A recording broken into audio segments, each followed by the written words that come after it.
Ini udah gimana Bu? Belajar ini? Enggak belajar kan? Enggak belajar. Lalu Kami kasih pengumuman aja sama anak-anak untuk besoknya.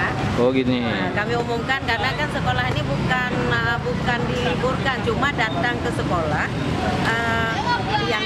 Yang nggak datang sekolah yang kan nggak datang, tapi belajarnya nggak libur. Kami umumkan kepada anak kayak gitu. Tapi memang sekolah udah tahu ya, Bu? Udah. Makan karena memang ada ini instruksi ya. Instruksi dari gubernur. Berarti ini karena siswa udah terlanjur datang atau nanti dia akan hari ini bukan terlanjur, maksudnya kalau misalnya kita kan belum umumkan kepada anak. Ini kan secara umum.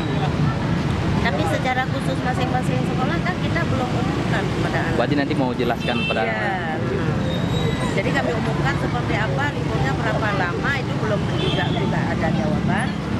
Terus anak-anak pasti dia kan persiapan untuk di rumah itu apa yang dia lakukan selama libur nggak sekolah. Iya, kan ada dibilang bahwa belajar online. Nah, kalau sekolah Ibu sendiri udah ada persiapan tuh, Pak?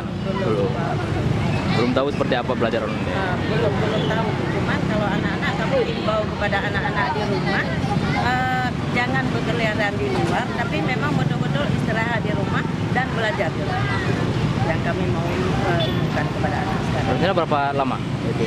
Kalau lama sih jawaban belum tahu Pak, karena kan kalau misalnya dari dinas provinsi yang kami baca sekilas itu ada dari tanggal 16 sampai 28. Tapi banyak juga yang dari instansi lain itu belum tahu jawaban sampai tanggal berapa.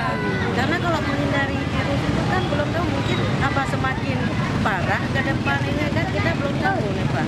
Untuk hari ini gimana? Untuk hari ini diliburkan. Setelah diumumkan kepada anak nanti pasti diliburkan. Artinya hari ini kita tetap libur ya Bu ya? Iya. Nanti ada pemberitahuan